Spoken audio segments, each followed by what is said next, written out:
in our church in Lagos. This guy took this girl to Mr. Biggs. He was our own member. He invited his girlfriend. They started dating that day. Welcome to Build Your Spirit TV. The video you're about to watch will so bless and inspire you. Please hit the subscribe button and turn on the notification bell. Thank you. A toxic relationship is one that consistently damages your peace. So that peace I'm talking about there is the rest that God has given you. And I use a very strong word, damages. It damages your peace, clarity. Look at this one, identity. Or walk with God. Even when there are moments of affection and attraction. Even when there are moments of affection and attraction. So what makes it qualify to be toxic is that there are good times, but there are more bad times. I was playing, there's one video of me singing Exalted, and I was playing piano. I carried that as me. I was playing piano. Some people went on the comment section and put there, God bless me with a husband like this. I just look at the person, I say, be careful what you pray for. A husband like what? I can't even marry me. No, I'm not joking. Do you know that there are days that me and my wife don't spend 1 hour talking? I don't have the time. You are now saying because you saw one video. See, this particular life, like I said, don't cut it or leave my message. If she comes upstairs and I'm upstairs, I will go downstairs. If she comes downstairs, I will go upstairs. I will lock myself. Because I'm like, why am I staying with somebody? Oh my God, I can't be productive. And this is the same me that when we first started dating, because we're both jobless. And what jobless people do is talk. We're talking for at least 8 hours every day. So imagine the shock that you have been talking to somebody for 8 hours and you are now living with this person and the person locked themselves inside. You are knocking. Open the door and say, I'm coming. The first thing that will happen to you, especially, and let me say this here, because I'm trying to put balance. When you love somebody, they hurt you more than somebody that you don't love, even though they did the same thing. Because you just expect that because I love you, I won't have done this. You can see I'm talking about. Are you getting what I'm saying? But it's just a normal thing, and this person doesn't know better. They are just beating you. To be honest, that dating period, you are very tolerant. But when you enter that house, bam, and they remove those things, you see the real person. You now have to start making it clear that, okay, I know I said that was okay, but really, I don't rule like that.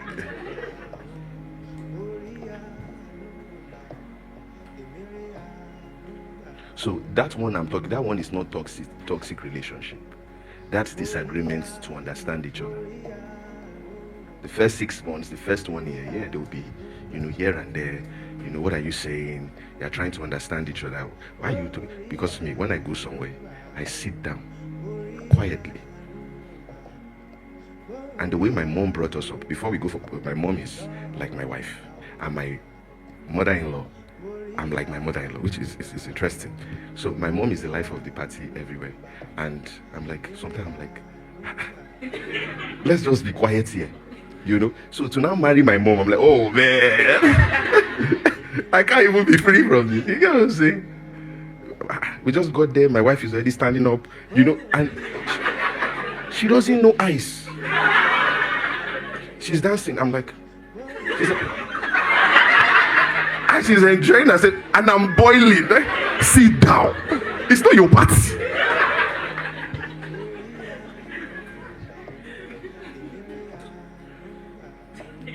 In my entire life, I don't think I've gone to 6 parties. So, another shock. When I got married, my wife is friends with everybody. And her dream is that everywhere she goes, her husband will follow. So I said, I'm not going. Why? I'm like, you are crying because I'm not going. Then we had the phase of, why are you crying? Oh, are you trying to manipulate me to go with your cry? I'm trying to help you. These are real issues. I think my saving grace was talking to some of my friends. And when they started telling me that, there was one of my friends in Canada I spoke with. I was talking about my wife. He now continued from where I stopped. He started describing my wife to me. I said, are you a prophet? He said, the reason why I know is because I am your wife in my marriage. You are my wife in my marriage. I said, you are a wicked person. But for the first time, I was hearing my wife from another person, and I was understanding why she was that way. I left that conversation knowing that the grass is not greener on the other side. If I drop this one now, I will start that process again with another person. And by the way, it is statistically proven that if you divorce once, you have a 48% chance of divorcing the second time. If you divorce the second time, you have a 75% chance of divorcing the third time. And if you continue that thing, this is the strange part. Children from a broken home have a 55% chance of divorcing. Don't call it generational curse, it's behavioral pattern. Everything is not devil. I've told you, there is a way you'll be running your life. The devil will step aside and watch you self-destruct. Listen, don't laugh yet. After service. Are you getting what I'm saying? He will step aside and literally start watching you self-destruct. Because the way you are doing it, you won't have done it better.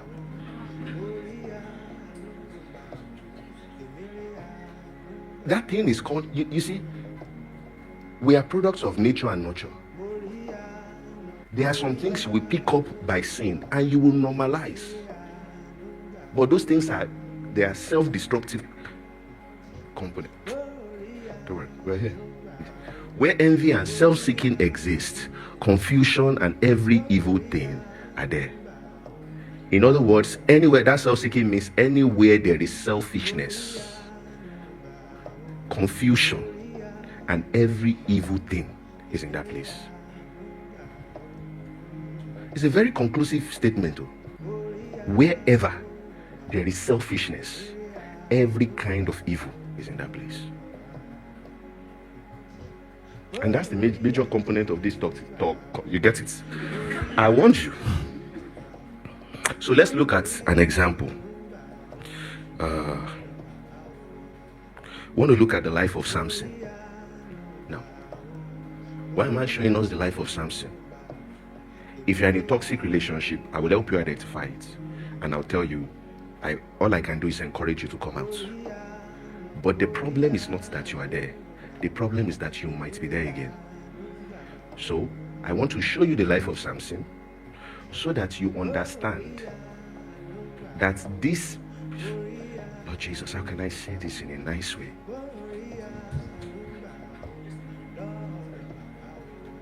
You just might be getting the relationship you deserve.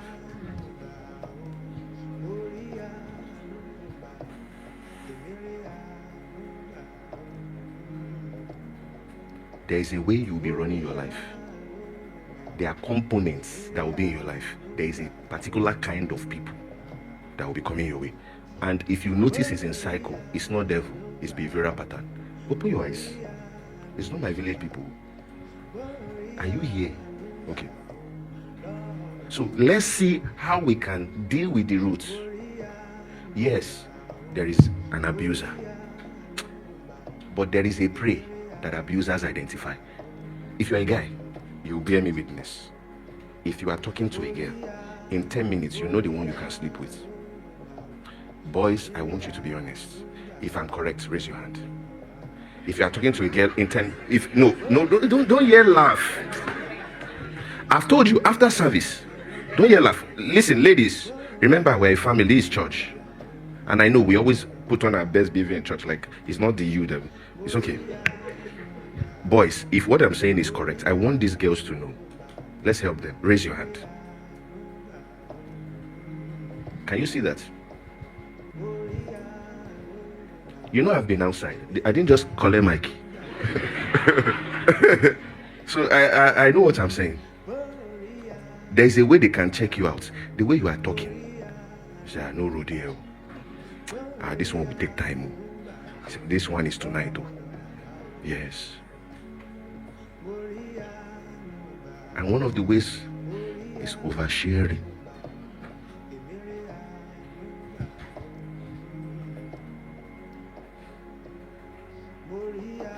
Judges 16 verse 4. Judges 16 verse 4. We're going to read from 4 to 6. Judges 16. Let's read. We just want to look at components in this guy's life. 1 to go.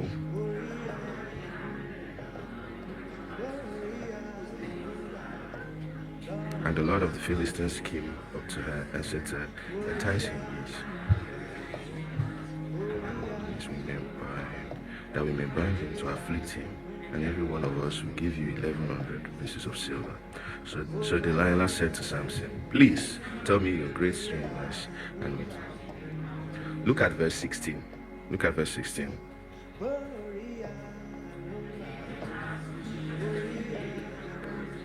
So that means he was going there daily. See that now? Now, he's supposed to be a man of God. He's supposed to be a judge with his people. He will be going to. And that's the thing about breaking consecration. You will be getting away with it until one day. I told a story yesterday.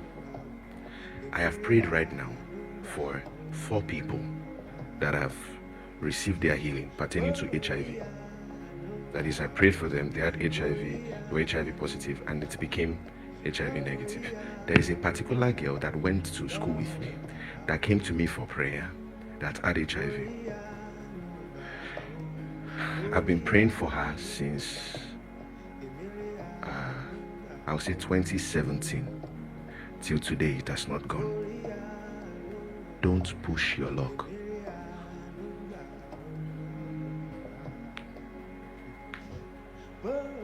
Don't push it. You might think you are Jonah. You might be the young prophet.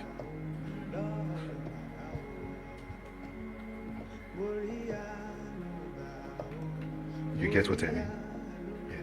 You might think you are Jonah in the story. That means God will route me and make sure I don't miss it. The young prophet didn't have a second chance. Don't push your luck. Don't push your luck. He was breaking that consecration daily until one day. I will show you.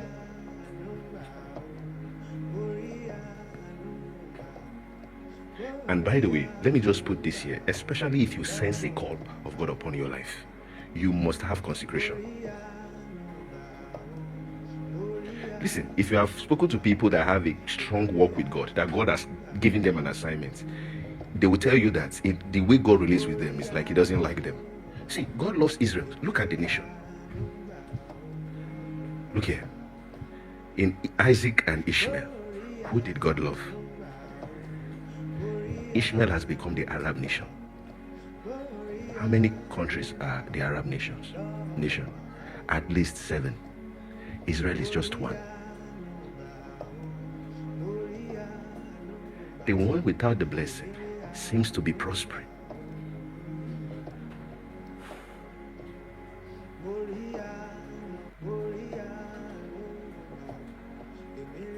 He wants you to bring the children of Israel out of Egypt. You are Moses. He says, I need you in that wilderness for 40 years because I'm going to put you there with Israel for 40 years. That's the anointing. The God I know, if he wants to put money in your hand, he will first kill greed from your heart. You would think he doesn't want you to do well. And if you are explaining to somebody that is not in that class, they cannot get it. You have a good job. Why? You are telling them there's a leanness in my son. I want to resign. What do you want to go and do? I'm going to Kenya for mission. They will look at you like, who cast this spell on you? Everything about Paul's life was going fine until he met Jesus on the way to Damascus. Everything scattered. Do you know the sad thing about Paul's ministry? He loved Israel, and because of how much he loved them, they also really hated him.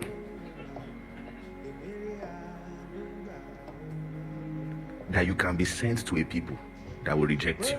Don't say no. He came to his own, and his own received him not. Don't say no.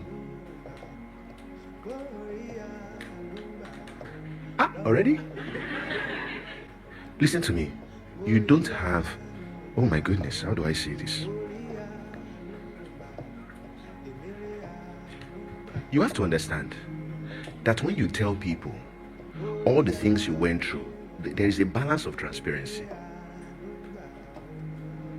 And trust must be earned. When you tell somebody how your ex abused you, you just told them all the things that you can take. If somebody did it before, they know that when you get to a vulnerable place with them, they can also do it and get away with it. To make it practical, you have decided that this next relationship, you don't want to sleep around. Don't go there and be saying things like, you know, they used me, we're having so much sex. Now they know.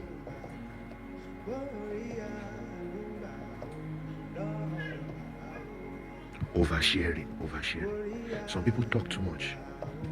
You give people the equipment to exploit you. Oversharing.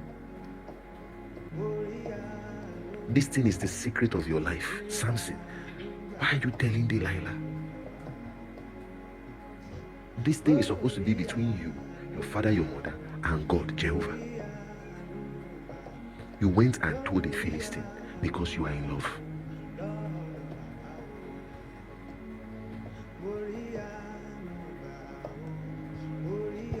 God said keep it as a secret.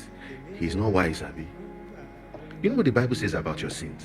He puts it in the sea of forgetfulness. In other words, he's telling you, do what I've done.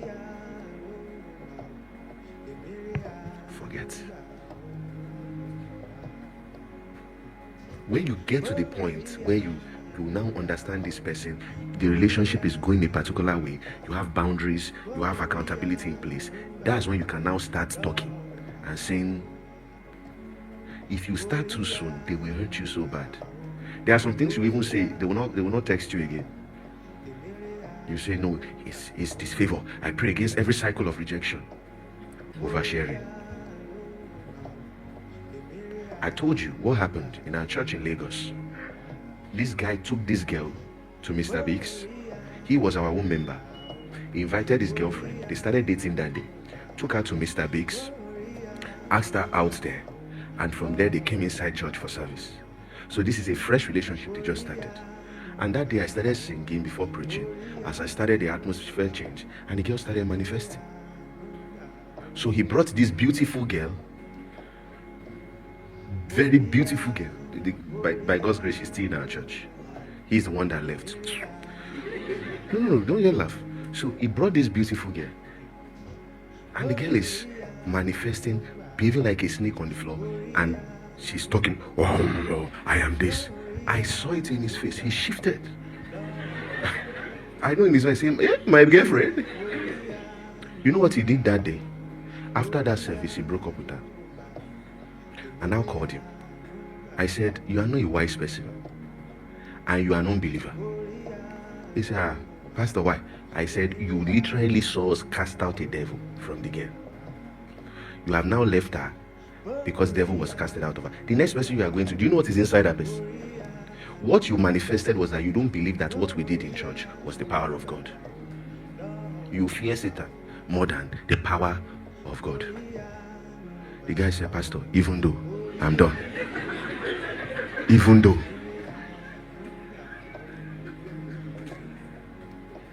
there are some things that you will say, there are some things that people will say about you, they cannot recover. You have to understand that. If you are not wise, life will deal with you. Don't say I'm not telling you. Are you getting something this evening? Now,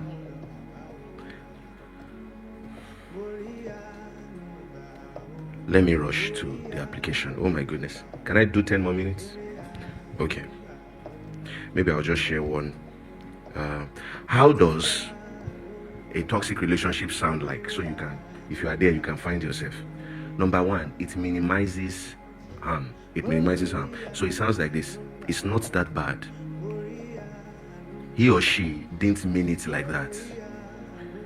He was just angry. She was just angry. Or you are spiritualizing abuse. God is teaching me patience. Somebody is slapping you. Somebody is telling you you are worthless, that you are nothing without me. And you say God is teaching you. Our theology of God is horrible. That God is teaching me patience. This is what is called the test of faith. Love suffers long. You are seeing that kind of nonsense. I just need to pray more. Where scriptures are weaponized to silence pain instead of expose sin. You blame yourself for being hurt. Maybe I'm too sensitive. If I was better, this wouldn't happen. The responsibility typically will shift from the abuser to the person that is wounded. Or you are confusing fear with respect. If you don't want to get them upset, you're afraid to get them upset. You don't want to talk because you don't want them to be angry. Or you have to be very careful how you talk. Not how you approach conversation, but how you talk. Another one is you defend the person who hurts you when you are talking to others. You say things like, you don't know their hearts. Or you say things like, they are behaving like this because they've been through a lot. You know, they call that thing trauma bond. You have an unhealthy compassion for the abuser, and it replaces compassion for yourself.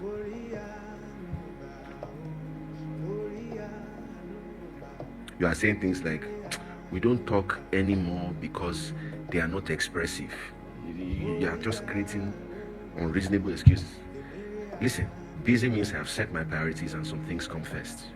If somebody is struggling to communicate with you, they are not in love with you. I'm sorry, I have to break the news to you. If somebody does not have your time, they are not in love with you. Anybody that is in love, their heart is with who they are in love with, and they will be a priority. If they are struggling to text you back, they never have time to call you, or they call you at convenience, you might be dating yourself. Don't laugh. Do you understand? So you might want to wake up quickly. You feel guilty for wanting basic kindness. I know I shouldn't expect too much. You are saying things like, people are imperfect. When basic healthy expectations start to feel sinful.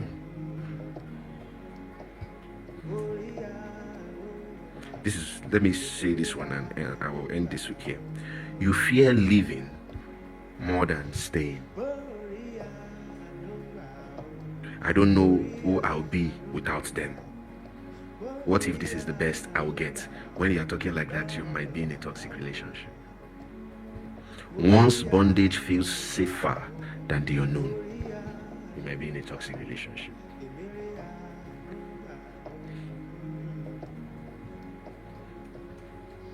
Now, let me give us 2 points or 3 points on how to move on. I'll rush this in 5 minutes. How to deal with it. Number 1, please listen, and you can go back and watch so you get the details. If you are in danger or need someone to talk to, or someone who can help you to navigate a path to safety, please reach out to these confidential services, the National Domestic Violence Hotline. Don't come to me. I'm telling you now. Call, because I've seen crazy situations before where they'll come and complain to you. You will go there and go and they've insulted my life. I called one guy. He said, hello, this is so pastor. He said, hey, all these small boys said, come on, get out of my... I'm telling you, real life. I said, okay. She came to me, I said, go. This is your boyfriend. You that you went to go and date somebody that doesn't rate a man of God, is your head correct? You now came and they started tearing me insults. Carry yourself and go. And this is because you'll be telling them, they will not listen. They will not hear. You go and settle fights. When they are talking, this guy doesn't like you. Leave this boy alone. Pastor, I'll leave him. The next thing I'm hearing, he proposed. I said, what are you doing with a ring? What are you doing wearing that ring? Was it not 2 weeks ago that we were talking that we are leaving this boy? Pastor, he has been through. I said, hey, God. What if Willie will say, you don't listen? What are you doing? You know, you're laughing, but this thing is a pain for me. What are you doing? So listen to who you call. 800. Don't laugh. Take it down. 800-799-7233. They are waiting for you. They are paid to answer you. 800-799-7233. Or text starts to 88788. You know what I'm saying? It's not funny. Text starts to 88788 or visit the hotline.org. Another one you can do, I've done the research for you, is RAINN, RAINN, National Sexual Assault Hotline. Their own is 800-656-HOPE or visit rain.org. If you are in deep crisis text line is text home to 741. You know I'm not laughing. You know this thing I'm saying, somebody can call. They can need it. It's not a funny thing. Text home to 741-741. Another problem that happens in church is that, listen, pastor is not therapist. Are you getting what I'm saying? When you come and form Alpha Omega like you know everything, you enter problem. There are some things that they need professional help. Number 2, if this thing is heavy, the second solution is leave now. Why? You can say, Pastor, why? Number 1, because you asked why. That's the first reason. Number 2, your life is in danger. Number 3, your mind is being damaged. Number 4, you are being conditioned to be another abuser. If you cannot live for you, look at this. You know the sad thing about having an infection, if you have an infection and you are unaware, the first people you will give are the people you love the most. There are so many people that their current relationship is suffering because of their former relationship. They've been abused and empowered to now be another abuser, because what you are doing is actually you are learning how to love in that toxic relationship. You know I am not making this up, that there are girls that believe that if a man is not beating them, the man is not interested. How many of you know that's true? A fact. What happened? They damaged them. And somebody that believes that if you are not beating me, you don't love me, won't they beat you? Thank you so much for watching. I hope you were blessed. Please hit the subscribe button and turn on the notification bell so you can be notified when we drop a new video. Thank you.